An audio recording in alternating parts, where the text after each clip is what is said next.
Le résultat de notre vidéo, c'est celui-ci, donc je double-clique dessus, donc voilà ce que ça donne.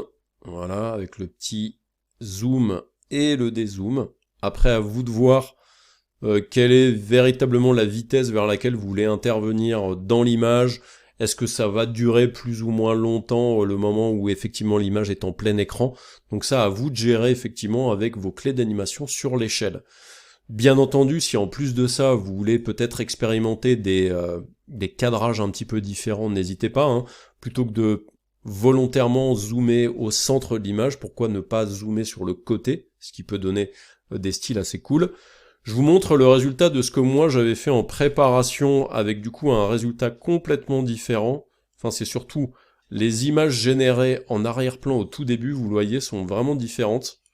On part sur quelque chose qui est plutôt ressemblant à une espèce de rivage de presqu'île avec, je le remontre une autre fois, voilà, avec un ciel étoilé, etc. Et puis après on rentre dans cette image-là. Si je vous montre le travail à l'intérieur d'After Effects, donc c'est exactement la même chose que ce que l'on a fait ensemble. Donc vous voyez, à l'image 0, en fait, j'ai vraiment cette image-là, je vais vous enlever le flou de mouvement, voilà. Ou bon, là le centre, clairement, j'ai été un peu moins propre qu'avec vous sur la génération des différentes images là, mais quand on met le flou de mouvement, en fait, ça se voit pas tellement, donc j'ai été un peu la truelle. Et donc là, en fait, ça fait cette espèce de presqu'île avec ces effets d'étoiles et d'éclairs un petit peu dans le ciel, plutôt chelou.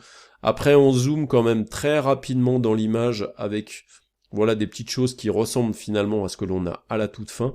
Mais j'ai fait un truc un peu plus rapide, un petit peu plus ouais, bizarroïde dans le point de départ, et qui du coup est aussi super cool.